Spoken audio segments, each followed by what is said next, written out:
Hello and welcome to Campaign Comrades, your favorite leftist gaming podcast. I am your host, Ben, and with me as always are my co-hosts. Hey, it's Matt. What up? It's Andrew. How you guys doing? It's been week 2 of not E3. Or what are we calling it? Not E3, E3, Summer Games Fest. The blob. I hate that not E3 has become like the common meme name I've seen, like just used, like, but it's not even a meme anymore. People are using it seriously. Like, well, because it's hard to describe. Hard to describe a conference that spans like 3+ weeks. Yeah, they. I mean, I prefer not E3 to the people who are still just calling it E3 because it's it's not an expo show. It's very much not what E3 was. And I mean, I'm glad that say the in-person type E3 stuff was canceled type of thing. But part of me is like, we've started this podcast. We're now, professional games journalists. It would have been sweet to, get like a media pass and go to E3 for free. That would have been sick. Well, E3 is coming back next year, so who knows? Fingers crossed. Let's see if that pans out. But yeah, as I said, we're in week 2 here, and we've got a. I was gonna say this is a bunch of one of those once you start looking at it from the perspective of you have to like actually watch everything and like think about it from the journalist quote unquote perspective. So much like this whole spreading it out over 2+ weeks thing isn't really cool with me. I'd rather just like turbo through it in like 2 days, 3 days, and just be done with I think it forces it to like be more condensed as well. Yeah, like I mean, I like that you get to see so many indie creators are getting the spotlight. That is cool. But it has to be tempered by the fact that we're seeing like over 200 games, and like my brain is just kind of turning into jello. Well, that's what and like they're all just kind of becoming the same thing. I'm just thinking about it from the fact like we record once a week. So like we're doing this once a week where we have to come up with our opinions and discussion essentially. Like imagine if we had to do like multiple stories a day about everything. Right.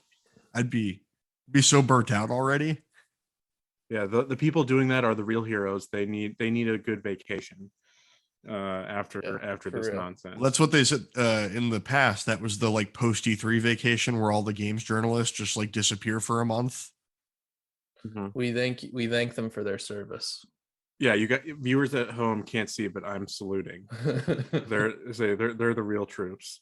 But so we're still we're in week 2 and things are seeming to slow down, but yet there's still like the people that are threatening us with more showcases later down the road. Yeah, Nintendo is holding an invisible gun to our foreheads. Yeah. So we'll see how this coverage continues. But it's what I've enjoyed the most is all the games that have had demos out to play. Demos, good. We cover. Yeah, free demos are excellent. We talk about this game as one of our highlights from last week's episode. If you hadn't listened, go check it out. From the Devolver show, Angerfoot. Man, I was playing that demo yesterday, and dude, it got my fucking heart pumping. Just like we were talking about it in the group chat, and Andrew was asking some like technical bits about it, like it's first person, right? And Matt just goes, yes, all you can see is foot and gun, and it's just the best description you could give to it. And man, it's like that shit is intense. It's so fun. It's like kicking down a door and killing this weird goon with a hand for a head while he sits on a toilet. Is just there's like there is technically a bit of story involved. Your spoiler alert, your prize shoe Arthur has been stolen by a corrupt cop, and that's like what's like spurs the journey along. But like there's not like actual story. The levels are really fast, really quick, but it's just there's so much like comedy just built into the base gameplay loop. Like again, my favorite part is probably when you die. The enemies start doing like the crumping dance that you see in the trailer. Is the music's just bumping and they're just fucking going ham, and it's so much fun. I had to put it down though. It was too much at times, but I'm excited for that to come out. But Andrew, I saw, as I was logging off, I saw you logging on to Steam playing. What were your thoughts of Angerfoot? Yeah, getting all hot and bothered. from it. I loved it. I have had a very similar experience. I didn't play for long. I think I got like 15-20 minutes maybe of time in, but I totally agree. The music just does a great job of like hyping you up as you kind of start each room and take on another group of goons and do some kicking. But I think it's a blast. And the comedy, kicking someone in the face while they're taking a dump, always going to be funny. Like seeing the blurred out animations in the toilets. Yes, fucking funny. The blurred toilets are great too. So now I know why you were so tired. The tentacle arms. Yeah, because you woke up in a cold sweat after just kicking in a bathroom door of some random house in California. Just in a fugue state. Just my feet. They're angry. They're very angry. Where's Arthur? But, yeah, that as Mecha-Suda51 said, like there's just the right amount of tentacles, but they like come out of the either the sewers or the toilets or wherever, and they're brandishing weapons at you, and it's just there's just so much there that is so much to unpack, and again, it's in such a like kind of frenetic pace that like you could miss a lot, but it's a lot of fun. So I highly recommend that. That was from last week, but there were plenty of games from the showcases that we'll be talking about today that also had demos, and I got a chance to play a few of those yesterday as well. So I will I'll talk about those as they come up. But we're gamers, we're eating good. Some would say we're eating a little too good. Again, like it's a little overwhelming at times. So I made this kind of I had this caveat at the beginning of last week's episode, and I'll repeat it again here. There's simply too many games for us to cover in, we already go longer than we should. And these episodes are all going to be an hour and a half is what it's going to look like. At minimum. So like it's we can't nearly cover everything. So we'll do the best we can. We're really just focusing on the listeners, if you love and support us and want to hear us have opinions on everything, let us know and we can try to bring that to you. But yeah, maybe some extra free or not free, extra paid. I was going to say a Patreon 5-hour deep dive on every announcement. Extra free paid content. That's the marketing right there. Trick them with putting free and paid together. We know how that works. That's if you love us enough, we'll put out a Patreon 10-hour deep dive. Going over every single game. Cost everyone with our podcast and help grow the fan base. Yeah. All right, so let's jump into it because again, we got a lot to cover. There were plenty of showcases here. Some that, as we'll get to, we're going to go in order from how they were released. Some we're just going to really glance over because they just kind of weren't for us. But not really making any judgment statement on the games presented there. No, we're judging them hardcore. Yeah, and anyone who likes them too. Yeah, actually, if we don't talk about a game, it means you're an idiot for liking that one. Yeah, for being excited about that one. You're a plebe. Yeah, you like Mark, something I don't, so obviously. All right, so first up on our list, though, is the Guerrilla Collective. We were talking about this before stream. Strangely named Guerrilla Collective 3.0. I'm wondering where 1 and 2 were. Maybe this is in reference to maybe this is the third year they've done this or something. Probably, yeah, I guess that's what it is, but it was confusing to me. But the Guerrilla Collective one, which was a fun one for me, I enjoyed that one.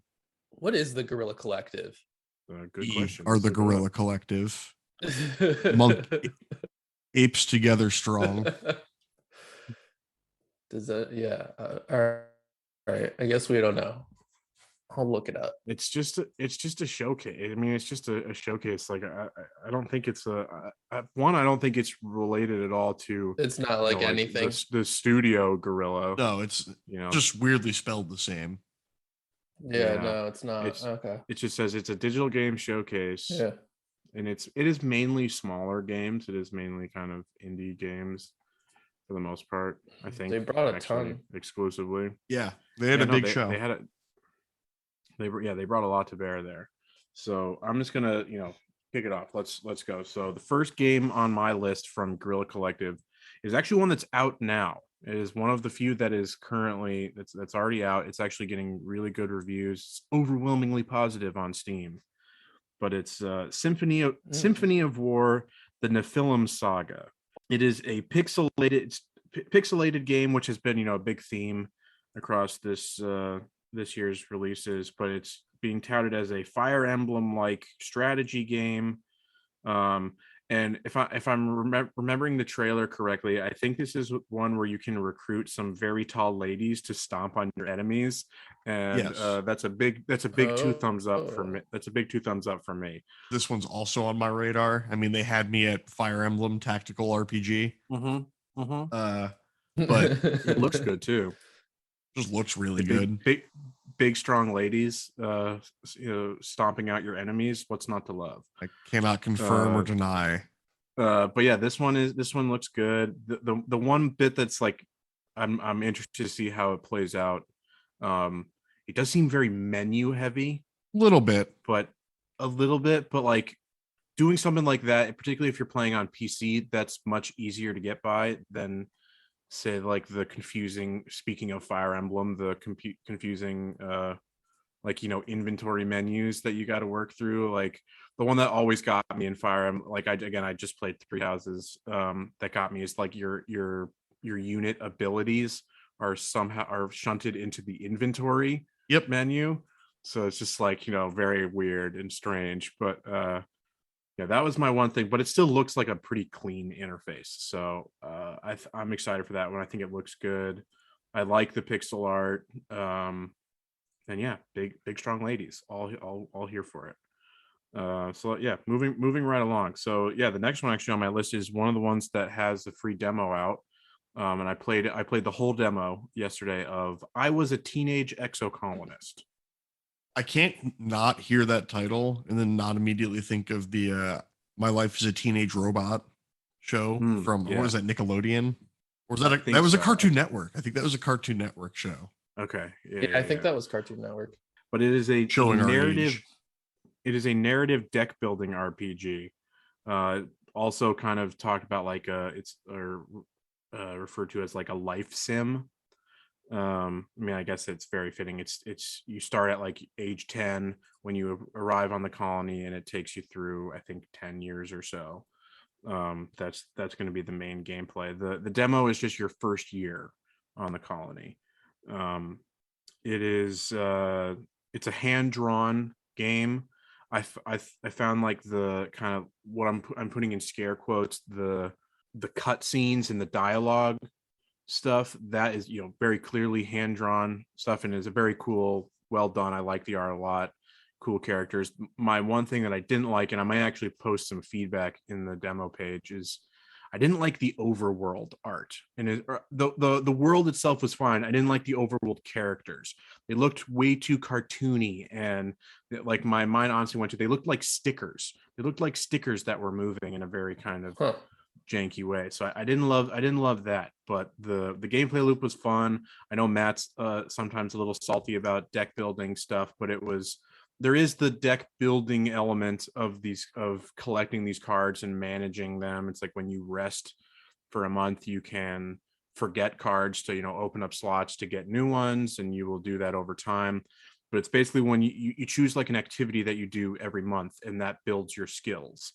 Which activity you choose is what skills get boosted, and then there's like a mini card game that and actually uses some kind of what you would kind of consider normal card play kind of things. You're looking for straights and flushes, of the same colors of ascending number value order. You get bonuses for pairs matched together and stuff like that, and you're just looking for a target goal. And I found it very it's very kind of soothing, but it's also got some kind of deeper psychological story elements. There's a weird kind of mystery that's unfolding. The player, it's like, has some kind of strange foresight that is predicting doom coming to this colony. It starts off before you've even made landfall. Not good. It's like the colony has been destroyed, and like you're being like someone is helping you, is rescuing you from the the burning from the burning habitat that thing. But so it's like trying to piece together what happens there and what leads to that, and maybe can you avert that and all that. So there's some strong elements. There's like a character dies very early on, like an NPC dies. Like again, these are young characters, so it's kind of looking at some interesting things that way. But I have to say, it reminded me a lot of Citizen Sleeper. It honestly reminded me a lot of Citizen Sleeper, both in terms of its politics are pretty left leaning, which was pretty cool to see. Once you kind of interrogated into it a little bit more, learning about say the history of this colony, why this colony went on. They're basically some like not really a new agey cult, but like basically like a collective that saw the doom of Earth and were inspired by a utopian sci-fi author to explore this space beyond like a newly discovered wormhole. So like that's like the inciting kind of bit of plot. But the whole so this does it's cards versus the dice management in Citizen Sleeper. But again, the hand-drawn art style, the narrative RPG nature, it reminded me a lot. It just gave me some strong Citizen Sleeper vibes, which again, I enjoyed that game a lot. Can't praise that one enough. So I think this one is definitely going to be a purchase for me when it comes out. I really enjoyed the demo and think I'm going to stick with it. Just to defend myself a little bit, not necessarily that I dislike. You said, do you feel attacked? Games. It's just that I've had bad experiences with certain card games, and if that's fair, it's one of those like I should probably like try them out again. It's been a little while. I'm not 10 years old anymore playing Kingdom Hearts Chain of Memories on a Game Boy Advance at family Christmas while mom is yelling at uncle. Yeah. I mean, yeah, the mechanics have advanced a little bit. Like they're definitely more streamlined. I thought it was fun. The cards weren't really the predominant aspect of it, for sure. It was there's lots of choice involved. There's again, it's the narrative is engaging. The game, it's like the card nature is really, and I think it even says in the demo, it's like a mini game. Well, that's one really like a mini game. This wasn't shown in any of these shows, but it is from last week's episode. I think Neon White will probably be a card-based game that I'll play next. Oh yeah, you're psyched for that one. That one also just dropped and is getting a lot of positive press. All right, also so yeah, I've spent enough time on I Was a Teenage Exocolonist. Definitely, I enjoyed that one. Go check out the demo for yourself. Get your own opinions there. But I thought it was intriguing. Again, I think it has some work that could be kind of ironed out around the edges. Like I said, that's what demos are for, kind of. Yeah, to get the that overworld feedback. bit was a little bit, it was a little bit jarring to see that. I didn't like the difference in you're still hand drawn, but it was character models I did not like in the overworld. They looked way too again, I can only describe them as they looked like stickers and just like a cartoon sticker. It was just. Would flat be the type of description you're looking for? Yeah. But it was like flat, but then also like the proportions of the characters were very rounded and like very cartoonish. Aren't overworlds kind of like that generally, though? It depends. Okay. Some games have very highly detailed overworlds, and I'm sure it had to do with animation limitations. They can't really like animate. Well, yeah, we kind of talked about that with Cuphead's DLC, how like they're victims of their own art style, where it's going to take them forever. Takes so much work. Yeah, that takes so much work. Yeah. And so it's like comparing it again to Citizen Sleeper. It had all the character portraits and stuff in Citizen Sleeper are hand drawn, but the quote unquote overworld of the station is digital. Is all digital art. So again, it's like you had to compromise there. But so yeah, that was my one thing there. Okay, next one. The rest of these that I have on are pretty short thoughts because no more demos, at least for the ones that I was interested in from here. But the next one is Alaloth, Champions of the Four Kingdoms. An interesting blend of classic and modern RPGs, an isometric camera viewpoint with some action combat, so not turn-based. So I think that's actually interesting. It honestly looks a little bit like MMO gameplay that we often kind of decry, like a Diablo bit. type. But it doesn't look too crazy. It doesn't look too chaotic. It looks manageable. You know, it. Are you saying Diablo is not manageable? No, that's not what I mean. But it's we just had the one Diablo fan that listens to us just shut his sign off. Yeah. Like I've seen, like we've described it to our, I think just off stream and off channel before, but you know, like we say MMOs, like to us at least, seem like there's both too much and not enough going on in those games, where this seemed to hit a more even balance. There isn't a whole lot out about this one yet. I think it's this game is going to hit. Oh yeah, this one's going to hit early access at the end of the month, and we know how I feel about early access. So I will hold my thoughts about that till more comes out, until it's an actual fully playable game. The year is 2030. The game is finally playable. The heat death of the sun, however, has been accelerated. Again, give me a demo, not early access. I would much prefer that. You know, I mean, for me, like I like demos always just show confidence in your game. Sure.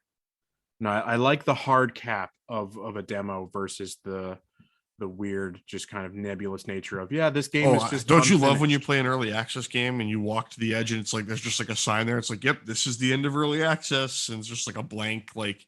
Yeah, it's just a wall. Yeah. It's like we're gonna get to it. It's like in Assassin's Creed when you would get to the memory thing, where it's just like, your memories end here. So like, we stopped animating past this line, this arbitrary line.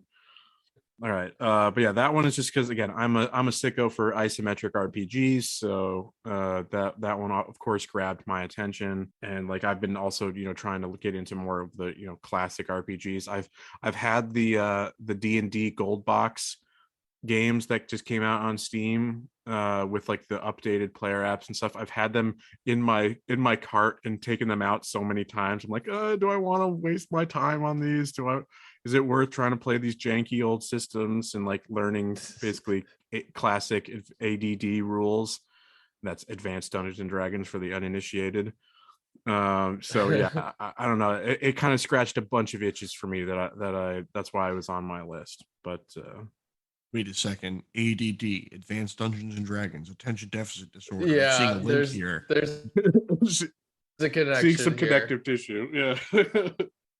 Okay, Matt. I'm gonna be so surprised if this next one is not on your list. I'm going to be absolutely flabbergasted if this one is not on your list. 9 Years of Shadow. Yep, you got that one right. Absolutely. Like, again, I knew this was going to hit for you.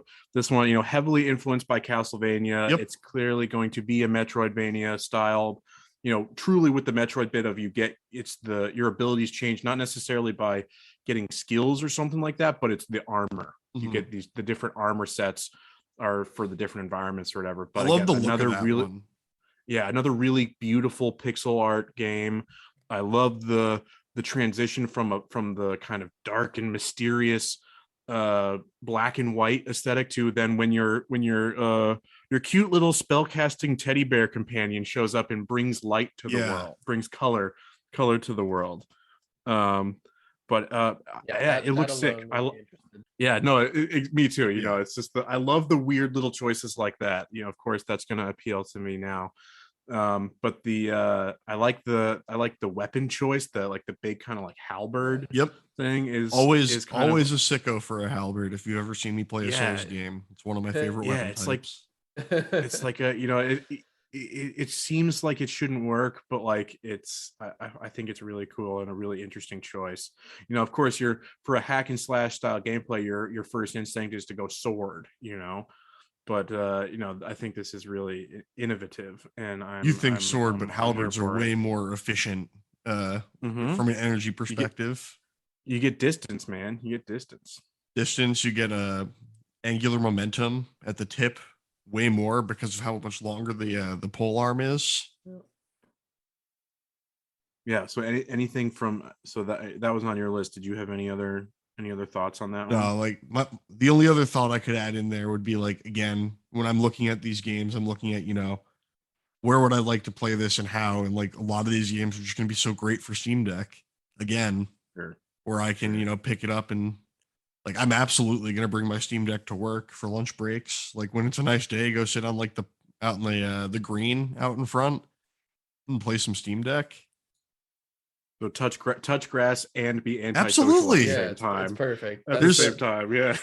There's a dude. that is the So there's this ideal. diner we go to for lunch, and every Thursday there's a guy who goes there with his laptop and a tablet, with his headphones on, in his socks and sandals, and he gets his We food, love and then he ourselves goes a out and Hubie. sits at the picnic table, and like I don't know what game he's playing, but it's some sort of like Dota, or I think he's making a classic gamer. hotspot with the tablet to play on the internet with his laptop. Like man's living his Classic. best life. Yeah, classic gamer right there. True gamer. Life I salute really him does find every a way. time. Yes, absolutely. Life does find a way. Okay, so I only have 2 more on my list, and I know you had more, Matt, so I'll just get through them. Yep. The next one is actually on our little link here, is actually right below it, is Greed Ventory. Also on my list. I'm fascinated by the mouse only combat, Yeah, or the I think mouse that'll only make or break gameplay. it. I think that can either Yeah. be the whole game, or if it is literally the whole game, it might be awful. So like the one bit like that was actually shown in the trailer that I think was going to be endlessly frustrating for me is where the character is navigating through like a set of like Indiana Jones blade traps. Yeah, And you got to be super precise with the mouse movement. Like I just know I'm going to walk into those blades time and time and time again. yep, and get chopped up to bits. Yeah, but it looks so funny. It's a send up of and like satirization of RPGs. Particularly it is making fun of all of us loot goblins out there, but yet still I love that it's part of the fundamental aspect of gameplay is just still being a loot goblin. Just incentivizing being an absolute sicko for useless, pointless loot. I was trying to think though, when looking at the gameplay though, it's like you see the character and he's like got like this weird backpack and like a bucket head helmet on, and just looking really slapdash. It was like some animation that was like it was very evocative of, but I could not think of what it was. Yeah, like just thought maybe you guys would if you know what would we're have any thoughts. talking about, leave us a comment in your review. Mm-hmm. But it looks really funny. It looks cool. So yeah, but you're right. It's the mouse only combat and That's gameplay the whole. It's gonna make or break it. Yeah. So we'll keep our eyes peeled for that one. Last one that I have here is Flat Eye. This is a story-driven adventure game set in a like futuristic gas station where everything is controlled by corporations. So I don't normally go for the kind of management style. Yeah, I was gonna say games. there were a decent amount of management sim type games in this showcase, which didn't speak to me. It's a funny way of describing America. Mm-hmm. But yeah, I mean, yeah, it is yeah, that is the bit that interested me, is the the dystopian corporate sci-fi element. It's like you're running a futuristic gas station. And it's like the trailer is actually really good. It's like in a way you're the most important person in our society, because folks, we do live in a society even still in the Bottom text, the dystopian far future. But like, yeah, it's like, oh, you work well enough, you install a toilet module, that does enough business, you make enough money, you can upgrade it to a smart toilet. Once you have the smart toilet, it can analyze their shit. The data to analyze your customer shit, so we can add another corporate sponsored medical unit so that they can get all their maladies addressed there. So yeah, it's just a great like kind of critique of things like say corporatism particularly of things like the medical industry and stuff like that. So that really is what interested me about it. I don't necessarily know if I'd be able to stick with the actual gameplay element of it, I mean, being the management sim. I assume at some point you get to earn the furnace that runs on homeless people and just power your store that way. Yeah, the most efficient We're not power supposed to source talk possible. about that. We signed a contract. Now, Yeah. Say, is this game set in future San Francisco? you mean San Francisco? Yes. Okay, so I think that was the last one on my list here. There were plenty more that looked, interesting enough, but nothing that really kind of really fully grabbed my attention. So I know you had more, Matt. Yeah, What I did I won't miss? try to spend too much time. We'll try to like work through this pretty quickly. Alterium Shift, which is that kind of that like 2D HD Square Enix style, but it's not Square, obviously. Yeah. Retro RPG. I thought that looked pretty cool. I'm a simpleton for that art style. That's right. Yeah. We call it simpletons now. Careful, you're gonna get us canceled. You did an ableism. I'm saying it to myself though. Does that work still? I'm sure. Why not? Yes, sure. Anyway, moving on. The Key Locker, which was the rhythm turn-based JRPG. Man, you and your rhythm games, you love them. It's one of those like, this is a game that I'll throw on my wish list and I'll grab it when it's like cheaper on sale. But like, yeah, that'll be something like rhythm games are cool to work through sometimes. It's nice to have choice when you're looking at your catalog for something different to play. And they provide that nice like music escape. I feel like I would just get so frustrated with the actual rhythm element. I feel like I'd be so bad at it. I think it's one of those things that you'd be surprised. It comes pretty quickly. Like I even think like, because I've said it before, that Sekiro is a rhythm game. And it's one that's why people can play Sekiro blindfolded a lot easier than other Souls games. That's a really fun run to watch. So like that's kind of one of the things that got me into that type of a genre. Do they play? Wait, do they navigate the map blindfolded too, or is it just the fights? Yeah, it's all about knowing the map and then like knowing if you've played it enough.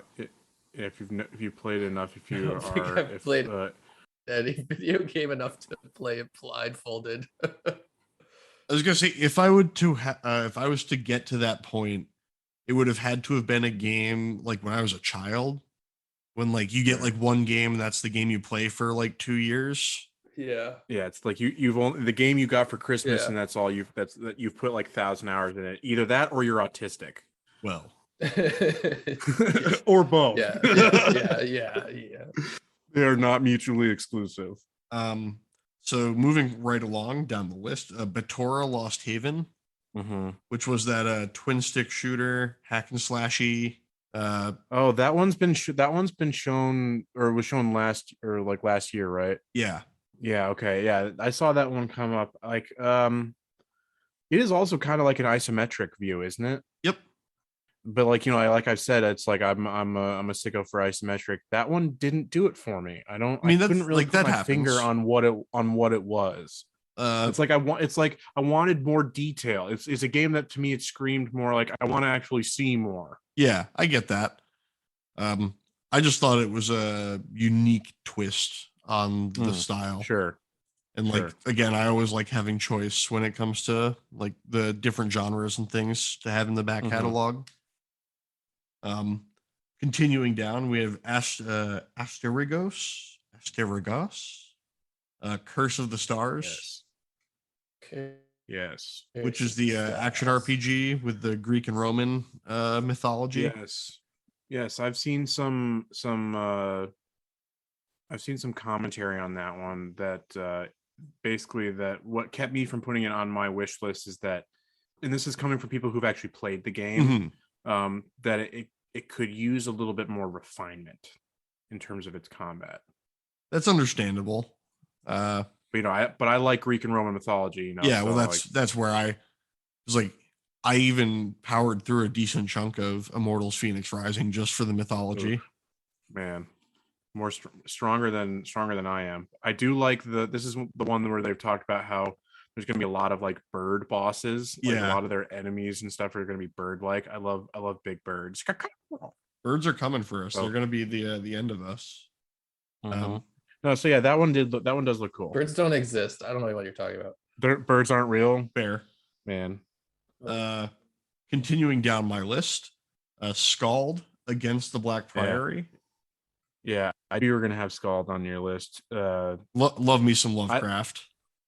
I think it looks cool. Not the man. I mean, there are parts of it. Yeah, not the, yeah. He's been dead long enough that you can separate the art from the artist. In that case, disavow. Just protecting myself. So he is no longer benefiting from your enjoyment of the genre. So you're totally in the free there. My problem with that one is some of the gameplay they showed, it was like so pixelated that I couldn't tell what the fuck I was looking at. And not even like the cosmic horror, like what is this creature? Yeah. It's like I couldn't tell the party members from the environment.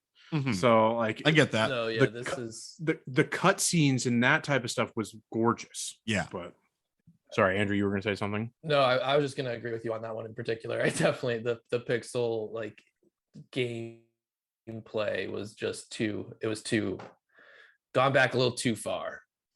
Yeah, it was a little too aggressive.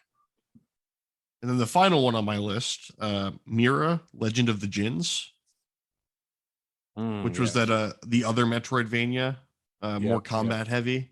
I do love anything with a good djinn in it is. Well, yeah, that's cool. I do love. That's just cool mythology lore, whatever you want to like dump that into. But I'm also just a big I love me some Metroidvania gameplay. Yeah, for me, again, I've said it before. It'll play well on Steam Deck, and that's the. Yeah, I've got to be. I like Metroidvania games can be really frustrating for me. Yeah. So I always feel like I've got to be really selective with the ones I choose. So again, it's like the. Well, yeah, that's like if you're gonna pick one, you should try Hollow Knight. I should, and again, jumping ahead of ourselves, we'll get to some Hollow Knight stuff in the future. Foreshadowing, folks. Yeah. It's like poetry. It rhymes. Okay, so Andrew, did you have anything that we missed from Gorilla? No, there was a lot there, and there was a lot here. Nothing really grabbed my attention all that much, to be honest. A couple lots of retro inspired games. Yeah, lots of retro, which I don't love, especially when it's retro. Like I don't love the pixel look personally. I can appreciate it, but it's not that I don't find it enjoyable, at least as much as more refined, softened on it art style personally. But Daymare 1994 did pique my interest a little bit. It seems like a pretty fun classic 1990s 2000s over the shoulder third person action horror game. So I did. Oh boy, I hope it has a lot of those controls. Coming out, so I'm not sure. So I'm not sure if I'll end up buying this one, but it definitely looked like it could be a fun game, especially if it's on sale or cheaper than $60. Mm-hmm. So this is just a quick aside, just because I brought up the tank controls thing. If Resident Evil 4 doesn't have janky, shitty tank controls, we send it back. Just adding that out. No, same with the upcoming. There's no news for this, but if Mass Effect 4 doesn't have absolute dog shit controls for the Mako, again, it's a pass for me. That's part of the experience, fam. Okay, to go forward, I have to hold down a right trigger up on the D-pad and down on the stick. Completely counterintuitive, but it works. It feels good. And then to break, it's left trigger up on the stick and left on the D-pad. I'm holding back a single tear. Yeah, just like I'm having fun. I swear. Okay. So that did it for Gorilla, which I rate that one as a high up on my list for overall showcases. Yeah, they did a good job. Good. I thought there was a lot there. They didn't all look the same, even though there was a lot of pixel stuff, a lot of several Metroidvanias. But we didn't get like 6 games in a row that were all space survival horror. True. Yeah, but they all seem different from each other is the thing. Even the ones that they share genre or art styles or something like that, there's something defining. There's something specific about them. There is something different, new there, something to differentiate it from all the others. So that was a big plus for me. And we talked about it in the last episode. These being smaller studios and indie games and stuff like that, that's where we're getting the innovation. That's where we're getting the creativity. That's where we're getting new concepts. That's where we're getting fun ideas, like a strange teddy bear who can cast spells. So that's I'm here for it. But speaking of indie games and indie showcases, the next two that came up in the calendar are ones that we are going to skip over: the Wholesome Direct and the Future of Play Direct. Future of Play, not to be confused with the Future Games Show, which will be the next one we actually talk about. But yes, you heard that right, folks. Campaign Comrade's not wholesome. Not wholesome. Yeah, not family friendly. But like, I have nothing against these games, and like they have a market. They have they have people who are going to play them and who are really excited about them, but they just weren't for me. And it's like, again, it's not the fact that they were indie games. Like I just said, so much of what stuck out to me throughout this whole 2-week slog has been the indie titles, has been the smaller games. It's just like, that's just not the games that I kind of gravitate towards. Time flies. Game of the year when? Absolutely. That one is high up on my list. I love that. So simple but so cool. Such an interesting idea with actually some cool commentary behind it. But yeah, nothing spoke to me from Wholesome Direct and Future of Play. But let's be real here. Wholesome Direct showed fucking 90 games. That's insane. That's crazy. It's like that's so much. It's again, there's some poor Polygon writer right now who has to write a write-up for every single game shown. RIP to that person. We pour it out for you. But future game. So next one is the Future Games Show, which it was wild to me. Again, we had Future of Play Direct and Future Game Show, and I was trying to find, pull up the live stream for one. It kept giving me the other, and like it was just, that was a bit of a chore. But all right, so I think it's me again here, leading us into the fray with Future Game Show. I don't have nearly as many. Yeah, a little shorter. And it was a shorter show itself, but let's check it out. I did like this one as well. I thought this one was good. So Matt, this is one that I'm very interested on your opinions on, the Morbid Metal. That one's on my list. Yes. Okay, yes, that's on mine too.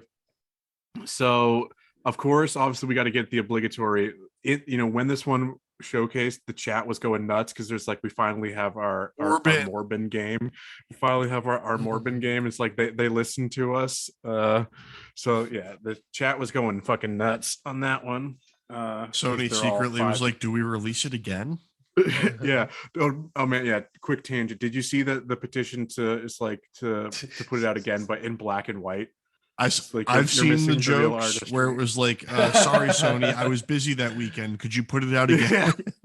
Yeah, I swear, we were all busy that weekend. We're like, we want to see it again. But yeah, so Morbid Metal looks pretty cool. This a hack and slash roguelike, which is, if for again, roguelikes are a genre that I have a somewhat tenuous relationship with. But hack and slash are definitely more my speed for that kind of subgenre. But like I do find it. Oh, what's interesting about this? I think this is a single person studio, a solo developer, who made this game, and it looks gorgeous for a solo developer for sure.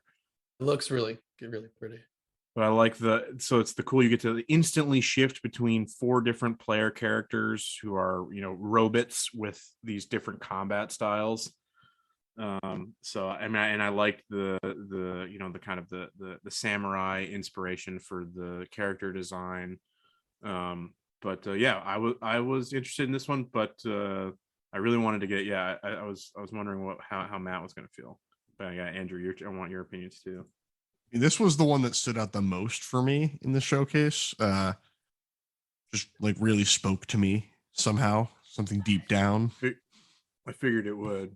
I've been more of a fan recently of the roguelike genre and gameplay. Something in past I haven't really looked to as much.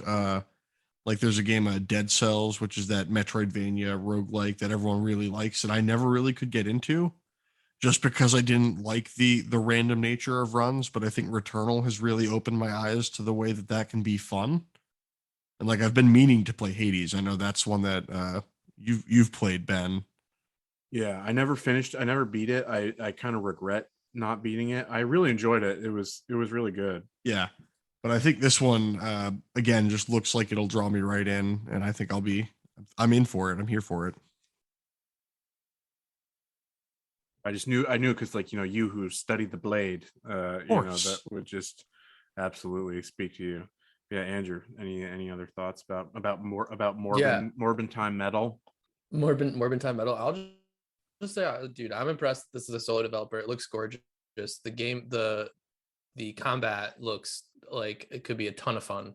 So we have to remember that this is sometimes when you get that solo dev, sometimes when you get that solo dev, you don't get the muddying of an idea between people because they get to just take their vision and bring it out the way they want it. That's not always good, by the way. Like sometimes, sometimes developers do need their ideas muddied because you'll end up with like, I'm not going to come up with something off the top of my head to like call out because that's just going to be. No, but you're right. Yeah. So I almost called out the Kojima Death Stranding walking style, but I don't want to anger the Kojima fans. They already made a 15. They already made a 1500 signature. What's it called? Petition to get him to not make a game for Xbox. Yeah, don't do Xbox. Go away from Xbox. They're bad. I mean, they're not wrong. So funny to me. So this one is not actually on my list here, but it's as I'm going through the article here that's got the full list, I have to bring it up. Thoughts on the Rocket League, but for golf? Oh. Oh god. Are we gonna put that on stream? Are we gonna play that? If we get enough people requesting it, sure. Yeah. Stupid. I mean, yeah, there's no way that doesn't even that's look gonna, fun. like, It doesn't look. I mean, Rocket League has never really done it for me. People love that game. I think that looks more fun. I have a coworker who only plays Rocket League. I think Rocket League looks significantly more fun than this, though. Yeah, I agree. But yeah, I just thought it was funny, so I thought I'd bring it up as I'm scrolling past. Okay, next one. And I mentioned this one to you, Matt, on stream. I don't know if you got a chance to look at this one. The Entropy Center. Yep. It's the one that getting really strong Portal vibes. Yep. But it's it's with a time gun instead. Yeah, I mean they got me with their title. I'm an engineer. Entropy is a thermodynamic property, equating the ability to the availability of thermal energy to transfer to mechanical work. The big joke is I always like to say I'm filling my tank with entropy when I'm filling my gas car up. Fucking nerd. Yep. I thought this was cool. Like, I knew that you'd like it. I would not. I don't think this is one that I would pay like full price for. No, but that'll be fun when it comes out and gets to the right. Puzzle games make me mad sometimes. Of course. So I don't necessarily know about. I liked them as a kid, but they get frustrating. It's like, yeah, these are games that are designed for kids to be able to figure out, why is it stumping me? Why can't I figure this out? It makes me really question my intelligence. So like, I don't like being challenged like that, like having my identity challenged like that. So, but I do like the idea of time gun. Yeah, no, that's going to be cool. That'll be I just want an angry robot lady trash talking me the whole time. Companion cube. Bring me a cube. Next one. Cube. I'm going in the order just that I'm seeing them here. So there's one here that's like, I don't know. I was like debating, do I put it on my list here or do I not? We don't need to spend much time on it because there really wasn't a lot shown. The mob game, the Enemy of the State. Mm-hmm. Because it's like, again, if it's turn-based, sure, I'm there. Love it. But if it's like a RTS type, which is from like the 10 second of gameplay that they showed at the very end, is what it looked like to me, and it's just like, meh, I don't think so. RTS games are just too stressful for me. Yeah, it's like, maybe I'm gonna try Dune because Dune, right? Dune. We're always here for more Dune content, and that one's getting good reviews, right? So yeah, that's another game that's in early access though. Boo, I don't like that. But yeah, okay, so skipping past that one, but the one that is the absolute day one purchase for me from the showcase is Sunday Gold. Sunday Gold looks fucking sick to me. The art style is awesome, as they talked about, or as they are marketing it. Brutal turn-based combat. The art style and the character designs are really stylish, really interesting. So it's like, yeah, so it's a super stylish turn-based combat. You've got these like unique character skills with your three protagonists that like have actual, because I was looking at a more in-depth article from, again, someone who'd gotten a chance to play a demo of this. You've got unique character skills that actually have kind of emergent gameplay possibilities while in combat and exploration and that kind of stuff. Like you got your one character she's the, I'm trying to look up the names of the characters, but you've got like the bruiser tough character, she's like the muscle. Then you've got the Gavin, the disgruntled ex-employee, Hank, the vengeful ex-con. So it's like Gavin is he's like got hacking skills, and Hank just looks like he wields a shotgun, but it looks sick. I don't know, it's there's something about it was really the art style that really first grabbed my attention. I love something that like will take some kind of risks like that, but I've said it more than enough times, turn-based is something that just really I find really fun, because turn-based combat is always just very approachable. Like, yeah, even if you have complex systems, if it's turn-based, I can think about it. I have time to like process. Exactly. It's like I have this weird kind of, and I think, Matt, we've talked about it, that you and I are kind of the same way. It's like we have this weird kind of dichotomous relationship to games. We like fast-paced, hard adventure, action style combat, but also the slower paced turn-based stuff as well. We really like those. So that's this one again. This is a day one for me. Like I'm I'm all there on that one. I've got two more, and then I've got just kind of short little comments on them. So The Last Faith, another Pixel one, but this is basically Pixel Bloodborne. Looks cool. I love the dark gothic aesthetic. Always a cool aesthetic to have in your game.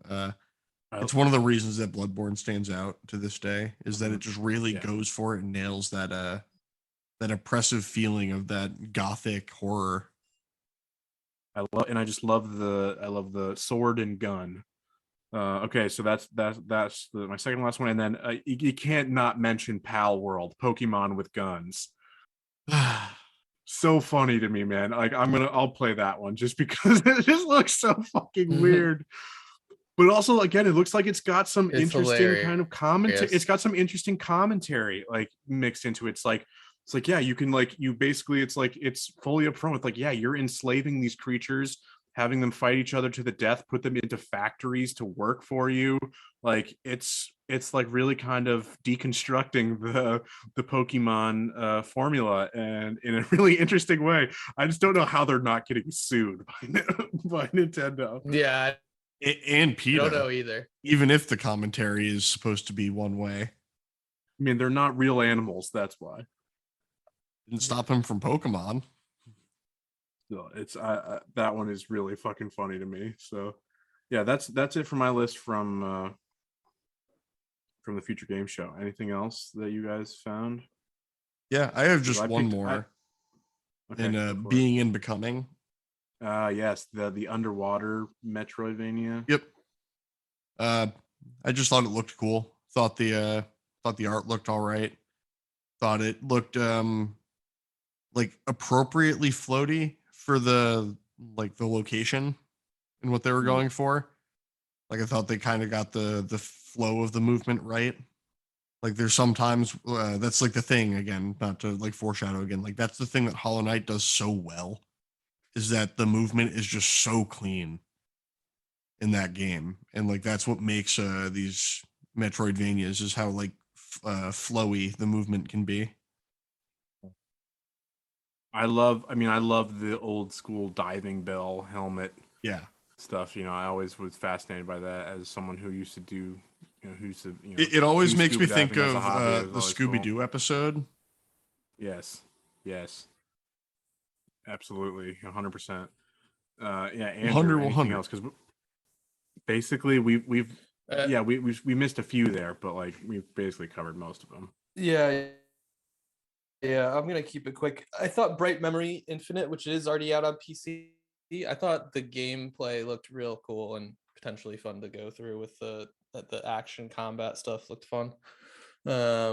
Also can put your female character into some sexy outfits, so love that.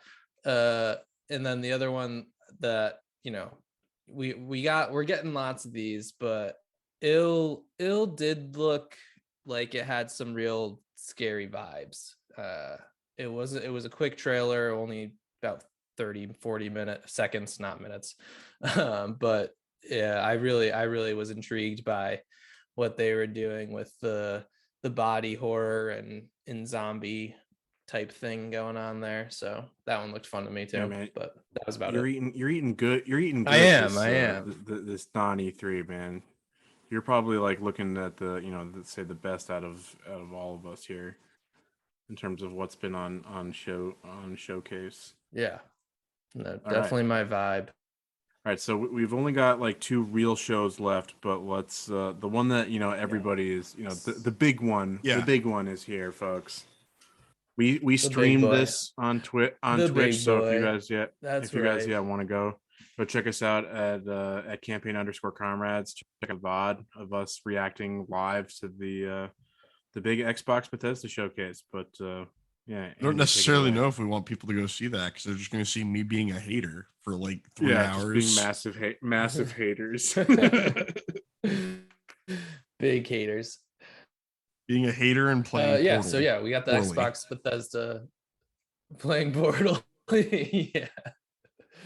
We got the Xbox Bethesda game showcase. So I definitely have a few that I liked here. I think we've talked about Redfall before. I mean, this is the first I time we think I'm got to actually interested. see gameplay, though. Yeah, so yeah, they opened it Gameplay, with yeah. Redfall, which Lots we'd of only seen the gameplay. cinematic before. And we got a full 5-minute trailer for it. And I think it looks good. I'm a little less intrigued. This trailer lowered my enthusiasm just a little. I wasn't gonna judge it too Personally. hard because I was just waiting. I'm gonna wait to see like the actual upload of the footage, not the Was this one beta footage as well? That's Yes. fair, Matt. That is They always said it was fair. beta footage, but this was a game that was supposed to release this summer. Hmm. Yeah. Sorry, that's the hater coming out again. And it's pre-beta gameplay is what it says. Okay, yeah, I couldn't remember which one was the pre-beta. Launching in sometime in 2023. Did they even give a No, they gave no firm dates. Yeah. They gave no firm dates, I think, on anything. Yeah, this Maybe was just they had a in the few- they next had a 12 few, months, maybe, these but- games are coming out. Yeah. Well, some of them did say early 2023, but this one just says 2023. But yeah, I thought this looked fun. We all like Arcane stuff for the most part, so But definitely people be aren't checking happy. that one out. People, however, are not happy. The news that I've been seeing about it recently is people are really upset that it being a co-op. And well, here there's another comment to be made here, but say the co-op aspect of it, that progression in the game does not track it, or it only tracks for whoever's hosting the Yeah. session. that it's Oh basically damn! saying it is didn't realize that. it's an unnecessary mechanic to try to drive multiple plays, to try to drive engagement through Yeah. it, where it's like people are like the games that it's constantly being compared to, like Left 4 Dead and Back 4 Blood, and which which Arcane has been like, this is not Left 4 Dead, we promise. And but then they show you the cover art, and it's Left 4 Dead with a tape over Left 4 Dead that says Redfall. Yeah. Yeah. It's like they're like, in those games you have an option. It's like if it tracks your thing, because they're saying like, oh, like we didn't want there to be like the incongruity of like you've played a lower mission or a higher mission before playing the earlier stuff or whatever. And it's like what they've done, it's like, yeah, so you played chapter 8 before you ever played the campaign on your own, and so that was your first time jumping into it, is like chapter 8. So then it's like when you then in your own playthrough get to chapter 8, you would just have, it's easy to implement, you just have the option to either replay it or skip it. It's super simple to implement, so people are not. I think the crazy thing about that is like games have had the idea of like a chapter select forever, and once you have a chapter chapter finished, you can replay or you can skip it in a subsequent playthrough. Sure. No, it seems really easy, and their explanation behind it does not make sense. But so the other comment I wanted to make is, I think it's something that Matt and I were talking about before we started recording, is like, this game kind of doesn't really know what it wants to be. It's like saying it's you can do solo, you can do co-op, you can do all this and that. Random multiplayer. You can play with randos. Yeah, it's everyone's favorite. Sim. And it's just like that they kind of just have not really like set on a real vision. But like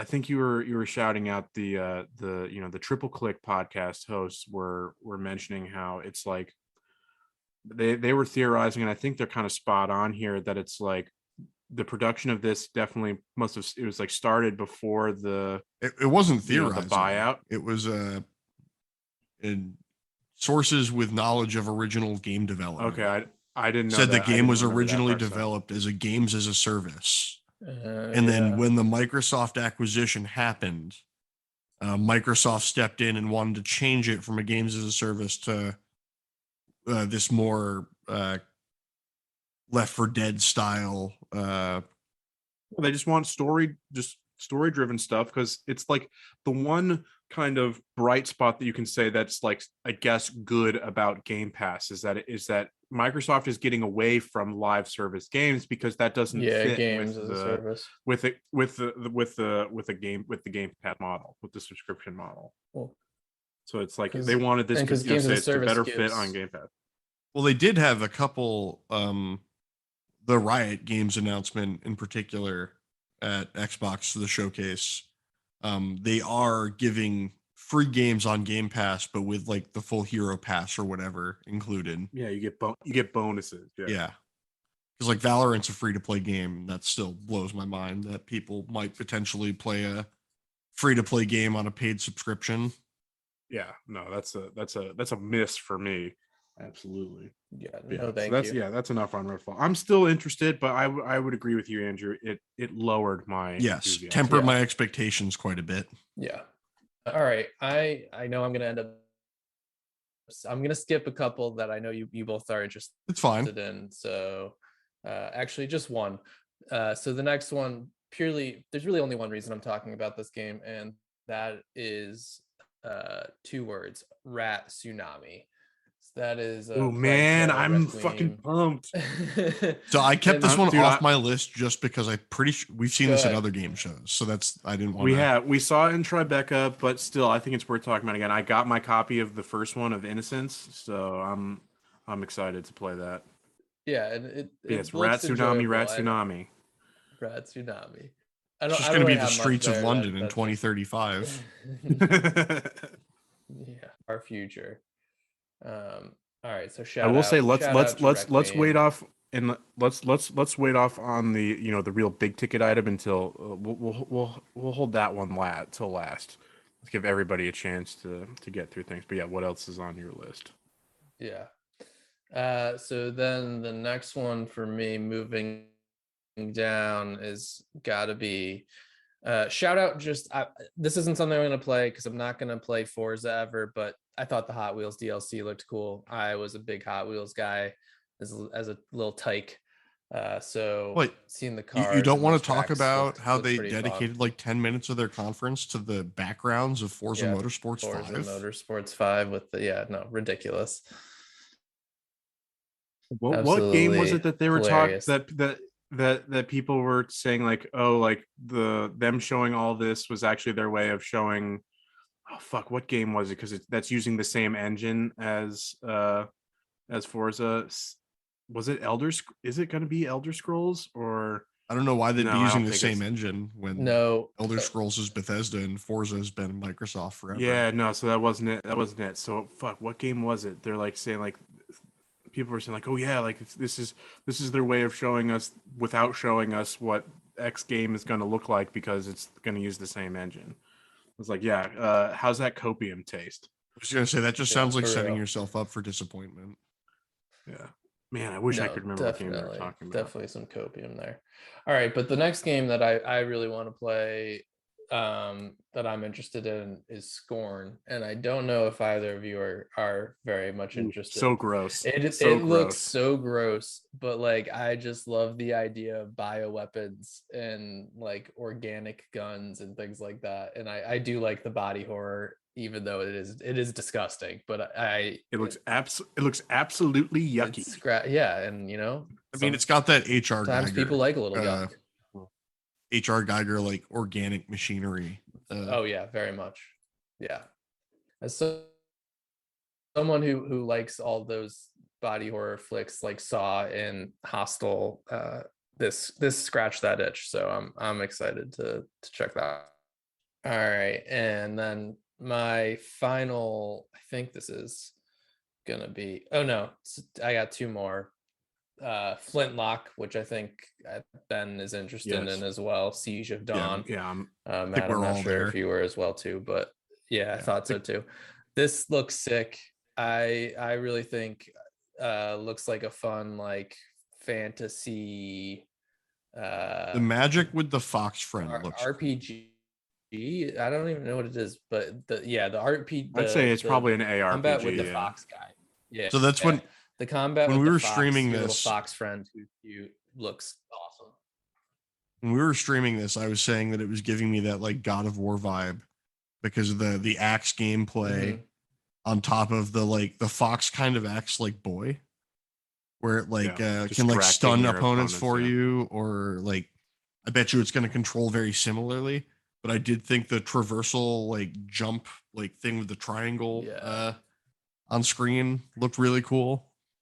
I was reading a little bit more into it and saying like how that's going to be, you're going to develop that over time. It's like the first time you go to a place, you're not going to have those like triangle things that how you traverse, and then you eventually are like building these networks of how you traverse. And so you were worried about the gameplay of the building your kind of like your base or whatever, or you thought it was maybe like you're building too many bases. It's one base that follows you around.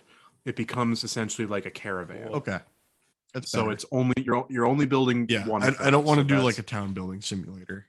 Yeah, no, that is not. It is not that. So I saw some really good commentary on this that I want to shout out here. It's like the core idea of this game is that the gods decide to basically wipe out humanity with the discovery of black powder.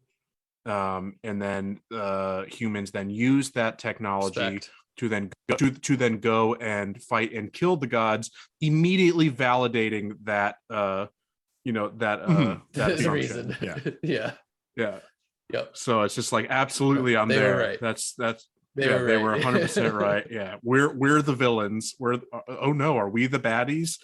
Like is basically that's what this game is. So I'm. Again, but yeah, the gameplay looks cool. The story sounds interesting. Looks good. Oh, damn, I didn't know that. Looks really good. So much more excited now. Yeah. So that's what it is. Yes, the gods like are waging this war on humanity is like with the discovery of gunpowder. And yeah, but so I like the mashup of like the kind of higher fantasy elements with the kind of Napoleonic era and the Flintlock kind of pistols. alternate history stuff. So I'm setting wise, I think it's all I'm saying is if there's not an accurate do my flintlock shot and then sit down, do a ram the ball with the powder down the. Give me that blunderbuss, man. I'm all for it. Blunderbuss. All right, and so my final game, at least obviously there we have the big to discuss, but is Wolong Fallen Dynasty. I don't know if you guys got excited by this one, but I thought you would be, at least Matt. This looked like a pretty fun game. There's some fun stuff about this. You were saying this is the Team like Ninja Neo-ish, game, right? Yeah, so this is Team Ninja and Koei Tecmo, the people who've done Neo, the people who've done Strangers of Paradise, Final Fantasy Origin. This is that same type of combat they've got going on, but the real thing that draws me in, that they didn't say in the conference, mind you, is that the lead story developer is the same lead story developer who did Bloodborne, and it's his first game since there. Oh shit. Oh, so you're vibing off that one for sure. Yeah. I mean, I'm pretty excited for this one too, to be honest. I thought it looked really cool. It's got so it's set Chinese ancient. It's the Han Dynasty. The Han Dynasty. So that's going to be what's really cool about that, because Neo focuses more on Japanese lore. So it'll be interesting to see their take on moving across the sea and seeing how they can implement some Chinese mythology. No, so that was my last one there. Cool. Yeah, I've only got one more. So Matt, you go. So I'll feel free to start it up with first off, if you're gonna show me Hollow Knight Silk Song and not give me a goddamn release date. Oh my god, dude, people are fucking pissed. They're livid. Oh, you want to know what makes it even like? So there's the whole like they announced at the beginning, everything we're showing here is releasing in the next 12 months. And then they put that graphic up. By the way. Yeah, I saved it, by the way. They put that graphic up that showed all of the games that were coming out in the next 12 months. What game was conspicuously not in that graphic? Oh my god, I didn't even. Hollow Knight Silk Song was not on that graphic, my friend. Man, we're holding them accountable here. And again, all this trickery, man. It's that there was so much trickery involved with how because they had a lot of their marketing, all this stuff. So they had a lot of marketing gizmo where it would be like 3 different tiers of like Xbox console exclusive, means this is an actual Xbox exclusive. Oh god. Then there was Xbox console launch exclusive, which is the Sony timed exclusive type deal, where it's Xbox first, then it'll come to Switch or PS5 or whatever later on. And then they just had a bunch of games that they showed off that were multi-platform that they only showed the logo with Xbox Series X and S. But those are all like Wolong is a multi-platform game that had a lot of people confused initially. Yeah, that's what they did with the Persona news too. Is like, which then came out a day later that that's coming to Steam and to PS5. PlayStation and so people were again just absolute shameless. Yeah, man. So there's just some tricky stuff there. It's just marketing bullshit, because that's how they gotta build up people's confidence in their catalog for the next 2 years. Moving past that, so Hollow Knight, don't show me footage if you're not going to give me a fucking release date, please. Sorry. Love Hollow Knight. I just want to play the game. But here's the thing: if they didn't show that, just like if they didn't show gameplay for Starfield, the game that we'll get to, they would have the people in the event would have rioted. Also true. Pentiment, the Obsidian game. It's grown on me since my initial reaction. I was very much a hater, but it was mostly because this is what you're showing off instead of Avowed. But I get it.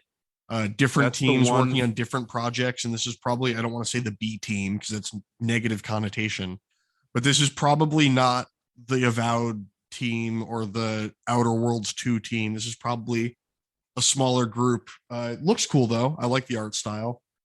Like I said, it's growing this is on the me. last one that I had on my list that wasn't covered already. I really enjoy the illuminated manuscript art style. It's going to be like it's a murder mystery, a narrative game.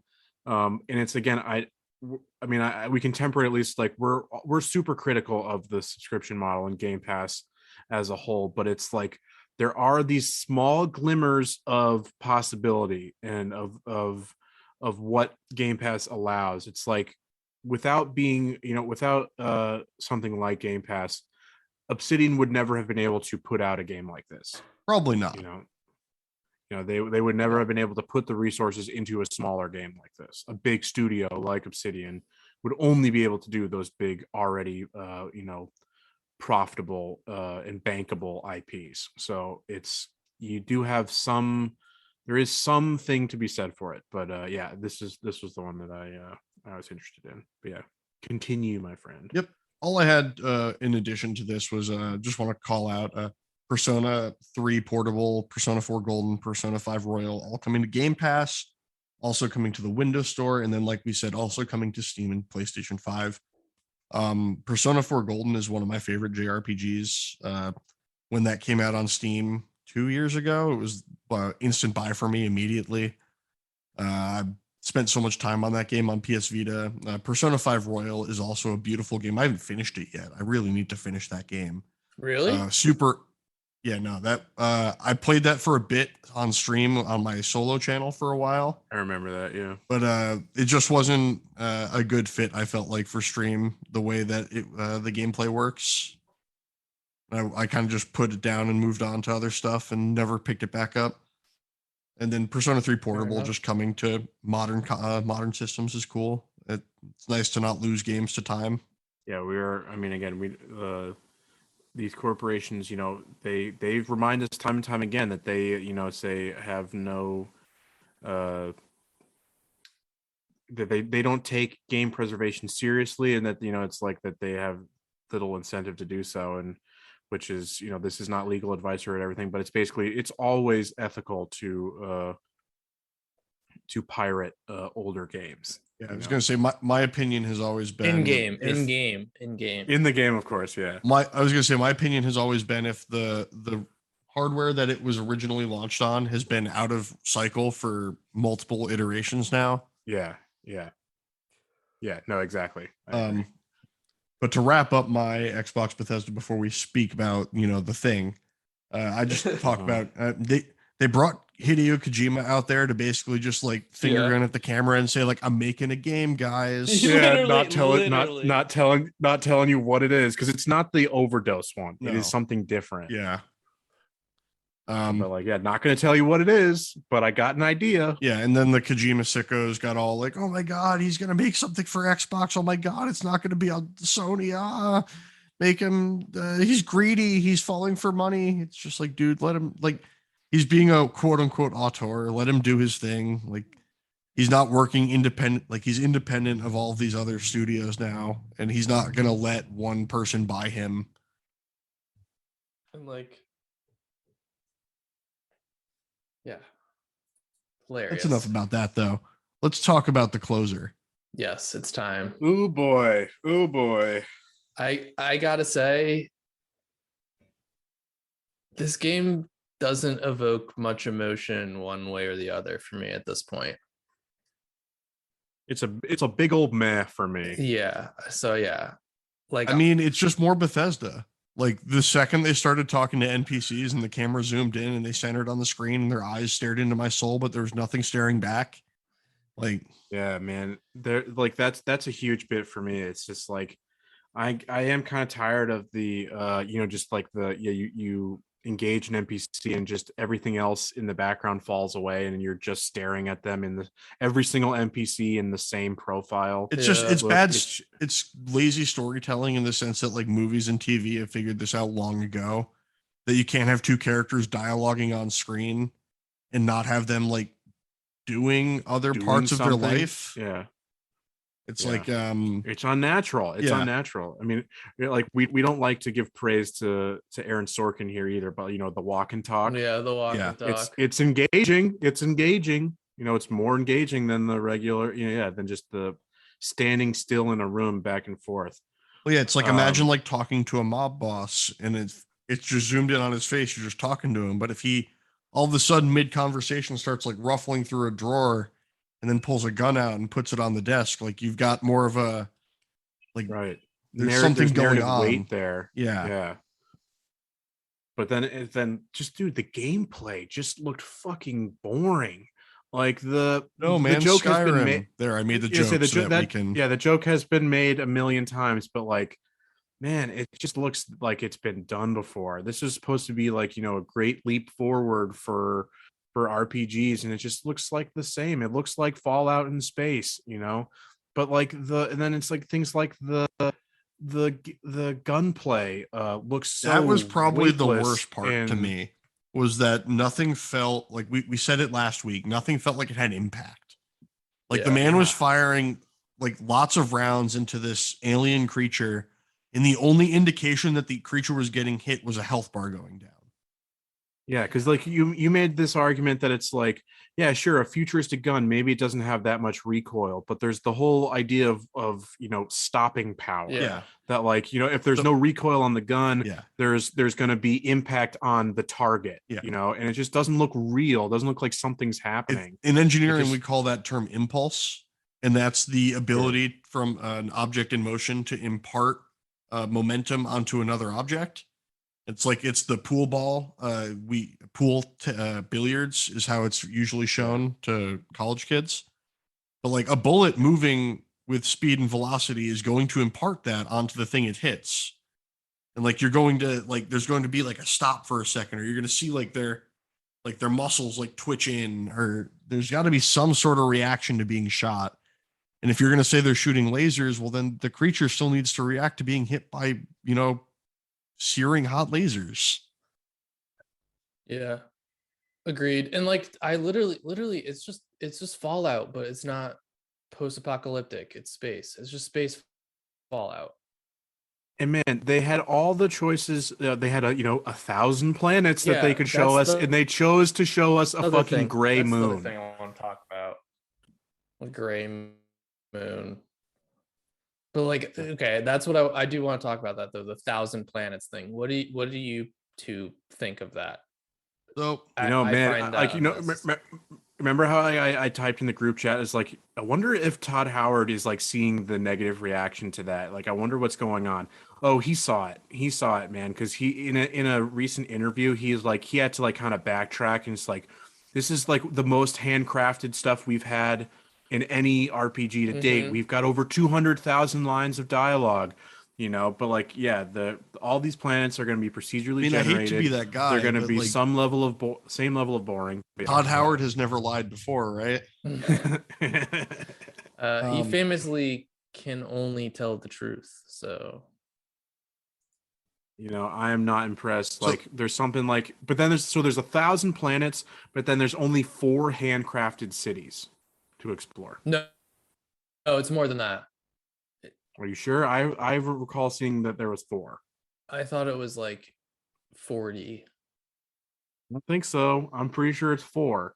I'm pretty sure it's like in the story there are 4 cities. And it's just like, if again, it's 4, it's like, that's bullshit. It's like, give me like 15 planets, that's too much. Like, I'm not going to explore everything. So my whole thing is like, if you want to be realistic, let's just like speak from a realism term for a second. Galaxies, universes, they're filled with thousands of planets that have nothing on them of any interest. So if you're going to have to like, if you're aiming for sort of realism, you're going to have planets that don't have much on them other than maybe resources, maybe a couple. Oh, and that's the argument. That's the argument that people are making. It's like, oh, the majority of those 1,000 planets are just going to be for resource harvesting. And it's like, that sounds like it fucking sucks. Yes. That does not make an entertaining basically game. What I was getting at with this roundabout way of saying it is, if they're going for realism and they're like thousands of planets, they're not going to be super densely populated. Like there's going to be like planets that don't have much on them and stuff like that. Like that just doesn't sound fun to me. Like I don't really like, I don't want to be exploring like a realistic universe in that sense. Like I'd rather explore an unrealistic universe where there's either, 1,000 planets that are all densely populated and fun, which is, that's impossible. Like, you're not going to do that. I hope they don't do that. I would feel so bad for the fucking developers. Jesus Christ. You feel bad for the devs. I feel bad for anyone who tries to download it onto their computer and has to uninstall their OS.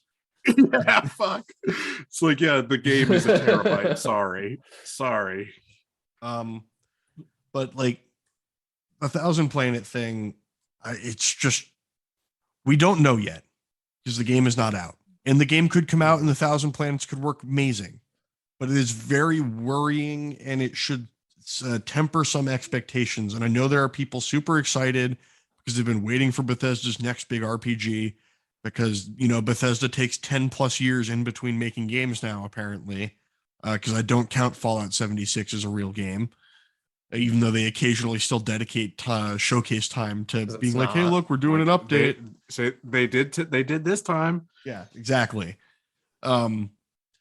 It's just like, I know people are really excited and I want to like, don't lose all hope yet, but maybe start to don't hit pre-order yet. Like, wait until they actually can show us more than absolutely a gray moon and some like basic mining looks. But as we said, they're not actually looking to sell physical copies here. Yeah, exactly. They actively don't want to. Because again, Microsoft loves to tout that first weekend engagement on Game Pass on new launches. That's what they're looking for. That's their big stat. And again, I harp on it all the time. I'd love for them to be confident enough to tell me how many people are actually paying for those first weekend subscriptions. And how many of them are retaining that subscription past that first month, Because those are the types of things that would tell you the real indication of what the player bases are saying and doing. But digress. Right. Again, we don't like to be, super haters here, but like, again, this speak for yourself. I'm Microsoft's number one hater. You're thriving over here. But it's just like it really did. I would say it way more than tempered my expectations. My expectations were already low, have sunk because this is a game that they had not shown anything for yet. Yes. So like, again, it's just like, this was supposed to be like, groundbreaking and revolutionary. No, it looks the same. What's the that way. There's a SpongeBob episode where SpongeBob wants to learn how to make art from Squidward, and there's like an art critic who comes through, and he's like, bold and brash belongs in the trash. That's how I feel right now. It's a classic episode. All right, so moving on. We're already going. It's fine. Just keep moving. Today. We got this. Big episode. So, sorry, Nico. That wraps up Xbox, though. Yeah. Sorry, Nico, in advance. Yes, we apologize. We humbly ask your forgiveness. All right. So final like real showcase. Yeah, PC gaming show.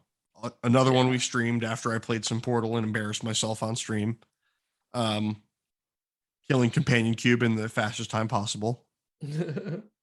Excellent. Kicking right in, PC gaming show. I'll start with the first one that stood out to me in Solstice. I don't know if that one particularly stood out to anyone else. I kind of like the idea of a shape-shifting sword. I love me some big anime swords. That's an immediate way to get my attention, is to have a sword the size of your character hanging off their back. But I thought that one looked interesting. Definitely on my radar. Coming out September 20th, so that's something, that's not too far away. Mm-hmm. And then to continue pushing along, I know you guys will probably talk about Tactical Breach Wizards. It's not necessarily on my list. That Hotline Miami style gameplay for that type of a game doesn't really speak much to me. But the one right after it, the Invincible, kind of did. And this is weird, because we had already talked about, like space horror, sci-fi. We've, been done 1,000 times. Mm-hmm. But there's something about this game that stood different to me when they showed it off. And it might be the more like ruin style exploration that they were doing with the space gameplay, instead of like pure exploration in like a Dense Dead Planet. Yeah, no, that one was on my list. I like the dialogue options. Yeah. Someone says like, "Oh, it's a chatty game," but it's like, that means that there's choice. That means that there's. I mean, I like chatty games because I like when my characters speak to me. Like, I like to hear like from my character occasionally. I don't always need a silent protagonist or like a dark brooding Jack from Strangers of Paradise where he's just like, bullshit, chaos is real, and then puts his headphones back in. I think this looks good. This one was the first one on my list as well. Yeah, I was interested. I liked the machinery. I thought the machinery looked cool. This one looks cool to me. Lots of sim games. Again, not really big into like the F1 managers or anything like that. But like that's definitely something that people enjoy. Are those sim style games? Like there's definitely a market for those, and there are definitely people excited for that. But the next one that stood to me was again sci-fi, but The Alters. Yes, that looked really cool. Because that one as described is if there's horror elements, the developer said it's psychological horror. Yeah, it's existential. You're clones of yourself waking up near them, like that's got to be fucking freaky, man. Yeah, exploring a remote planet, relying on your doppelgangers. Yeah. But the one thing we got to hesitate though, no gameplay shown. Yes, it's true. Pure CGI trailer. That was it. Pure CGI trailer, no gameplay, but they've got me with premise so far. Yeah. Then so we have a Decarnation. It's fair. Decarnation was I think it was Shiro. The Shiro game. They did like their own like mini like part of the show where they did a bunch of different games they showed off. The Shiro games. And this is Decarnation was like a pixel arty horror. It had the like kind of like that Doom, like the classic Doom demon look to it. Is it the one that's like it's got like an Oni type like, head? Yeah. Demon head? Yeah. Yeah. Okay. I'm a redacted term for the pixelated games like that. And I thought that was cool. I thought their whole little bit was interesting. It was cool to see them show off what they called the Shiro Unlimited, their by indies for indies publishing label. Like always cool to see stuff like that, getting to show off their first game. Fallen right up, System Shock. Good to see more of that coming about. That's for people who don't know, System Shock. Yeah. So System Shock is where BioShock originally started. BioShock was going to be a System Shock sequel, or in the System Shock family. I don't necessarily know if it was 2 or 3. Huh. But it devolved into its own game. But it kept the shock aspect in the title for like the homage to where it started. But System Shock looked really cool.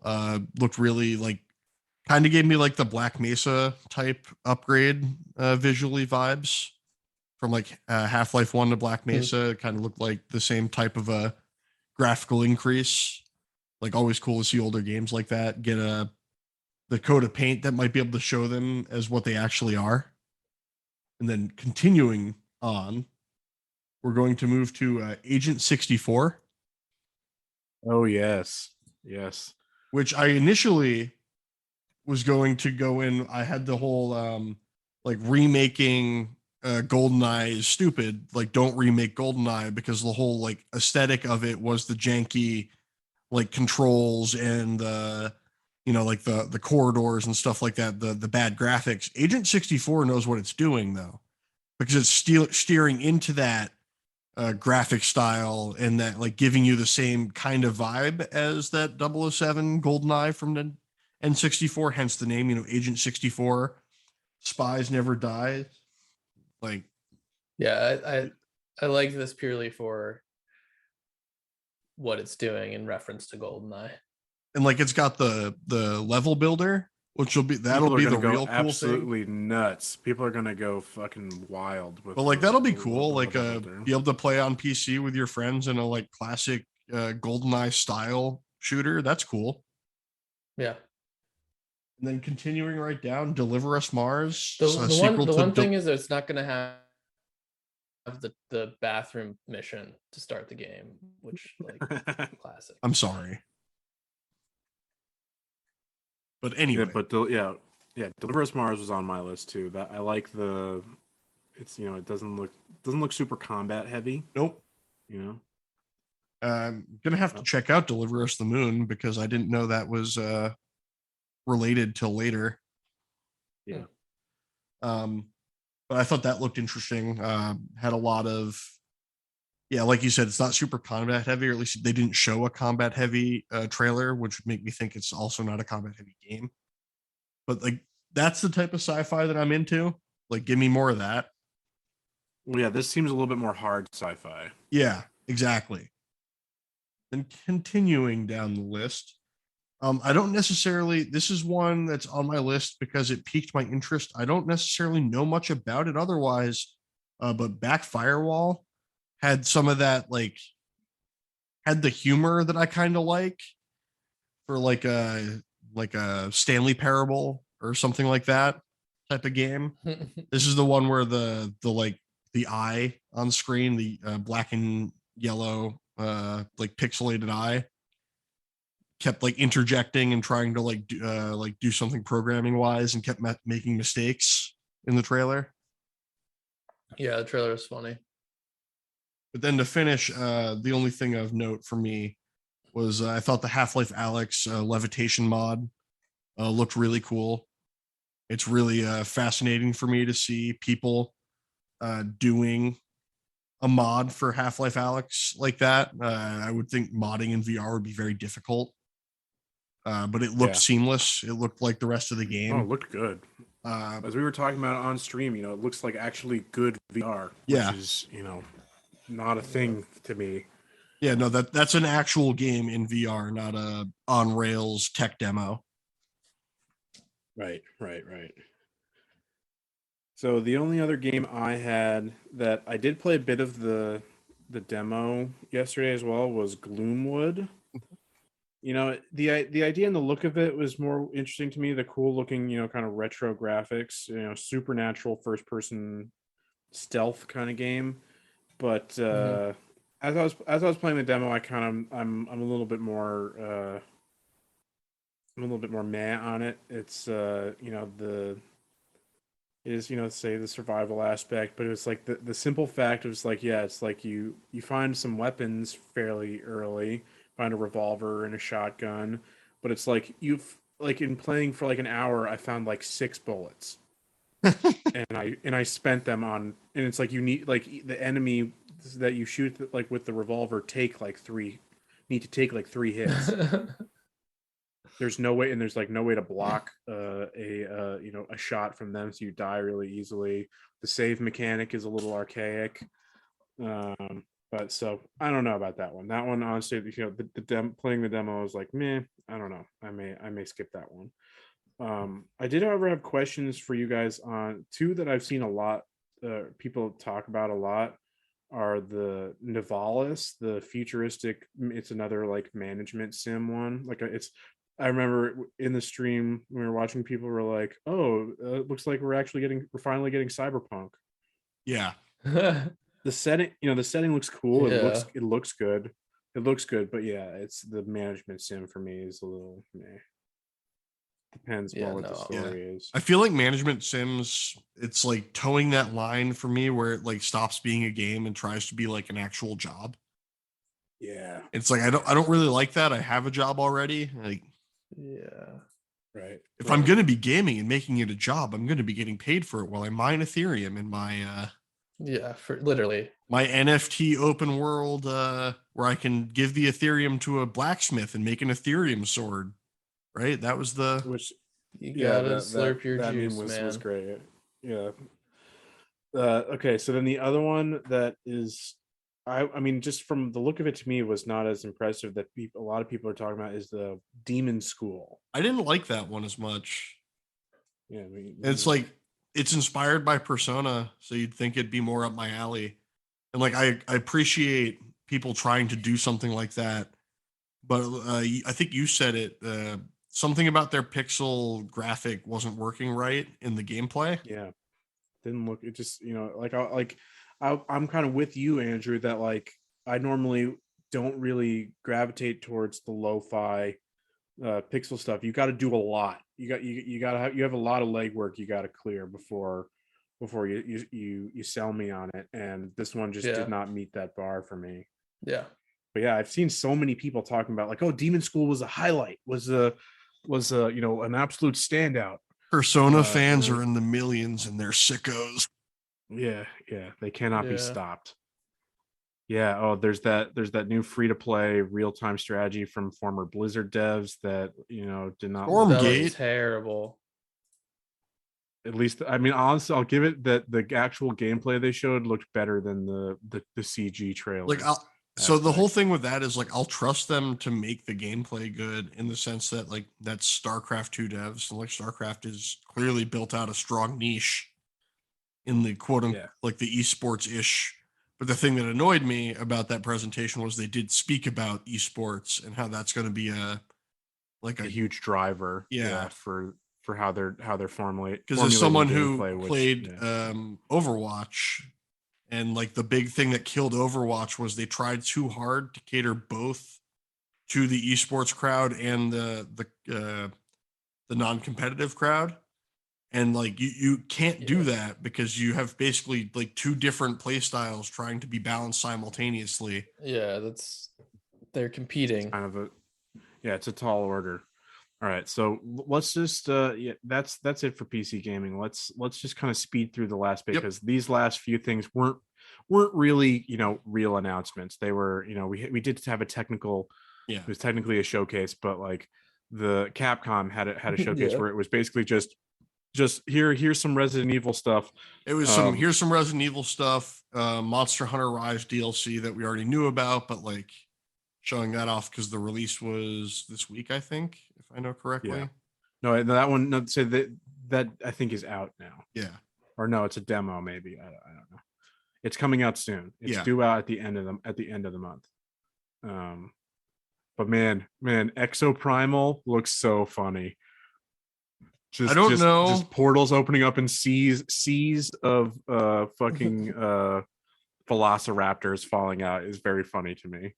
I still don't know who in that development team actually looked at Anthem gameplay and was like, yes, this is the future.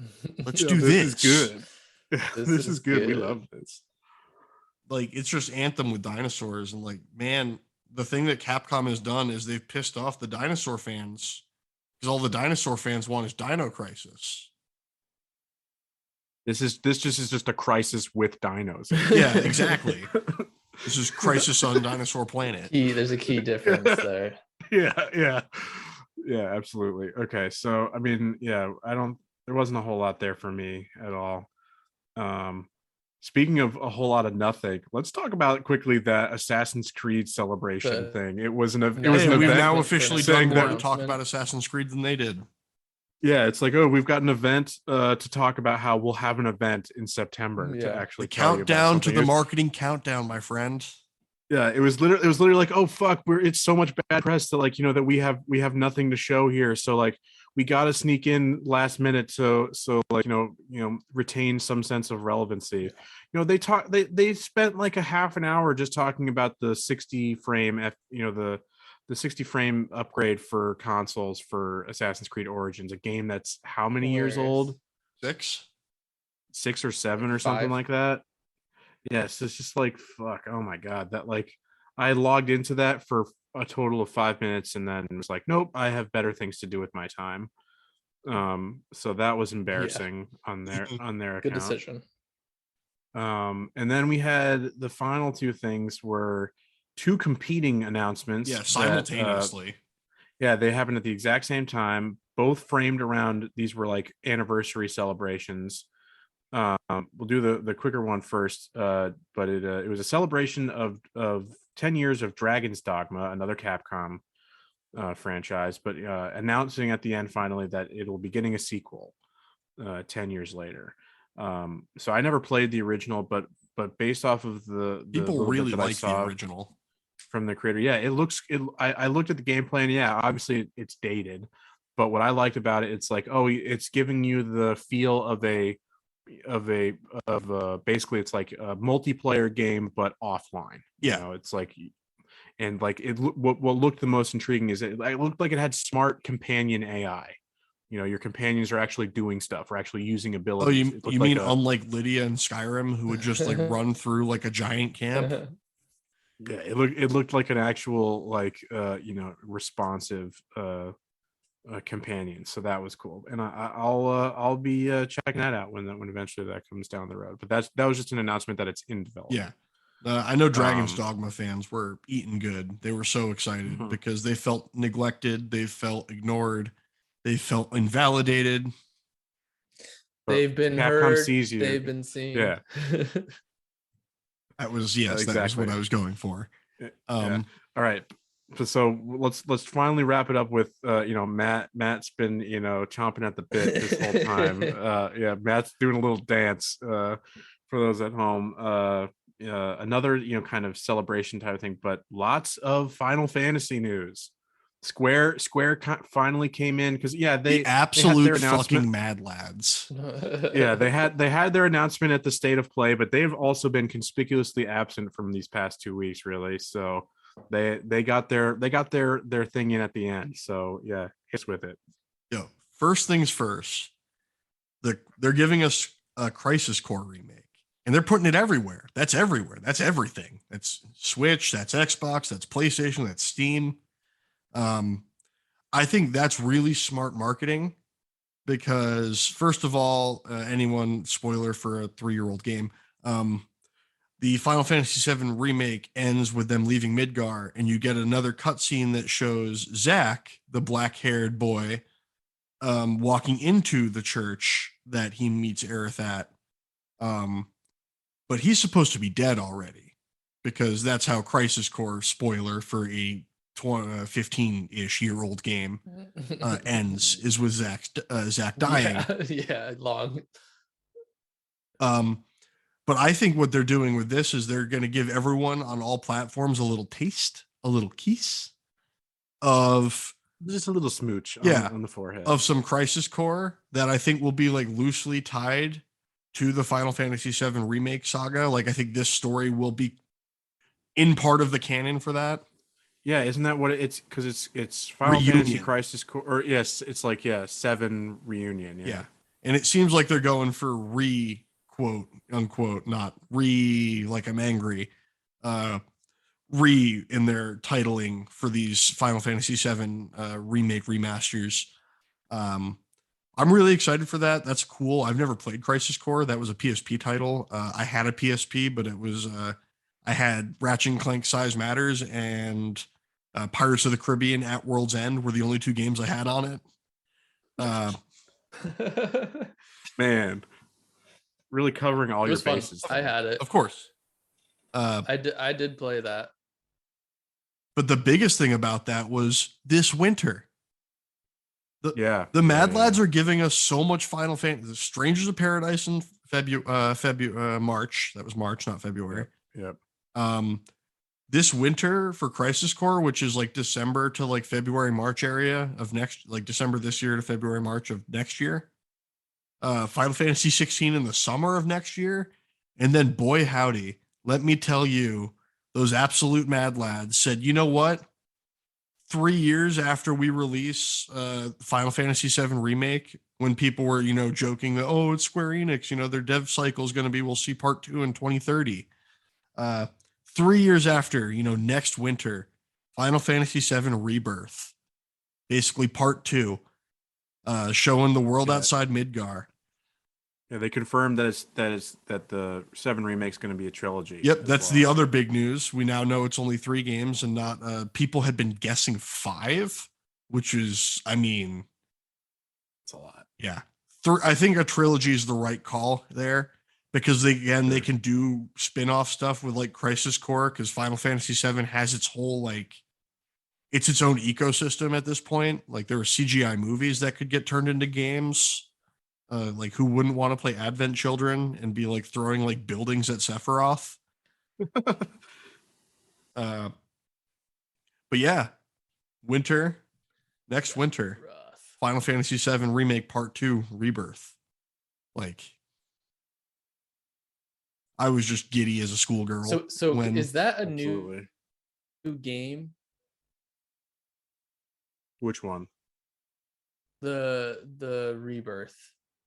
No, it's No. it's Well, part 2 yes of, and of no. the seven remake. It's they're remaking the So original. they've Final Fantasy taken the VII. 1997 Golden Child that is Final Fantasy VII, and they've chopped it into 3 parts. Mhm. They then take those 3 parts and they extrapolate them into 40 to Okay. 60-hour games. They're fleshing them out for sure. Yes, and giving them the best coat of paint you'd ever ask for.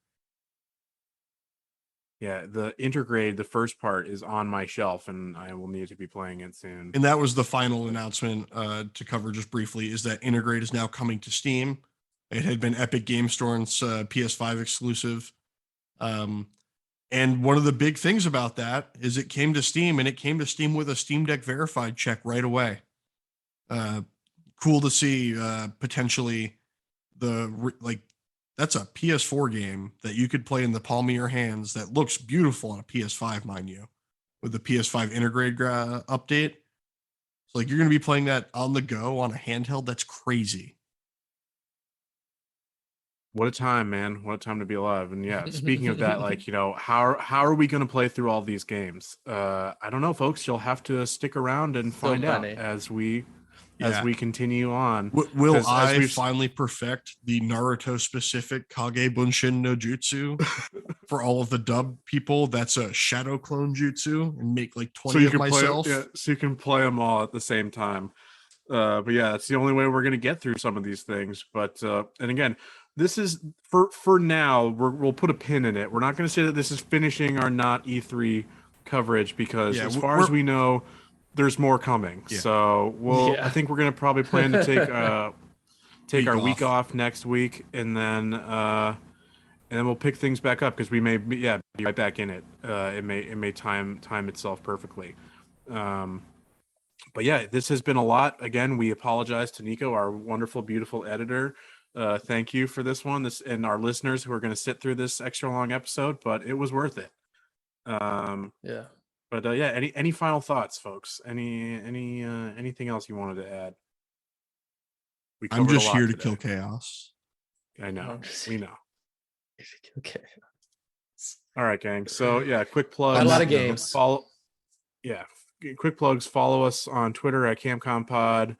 We've already plugged the Twitch, but for those at home, again, it's campaign_comrades. We did a bunch of these live streams, watching these showcases live. So if you want to go while the VODs are still there, check out our live reactions. Enjoy those while it still lasts. But until next time, take it easy, play some games. We'll see you. Bye-bye. Hey.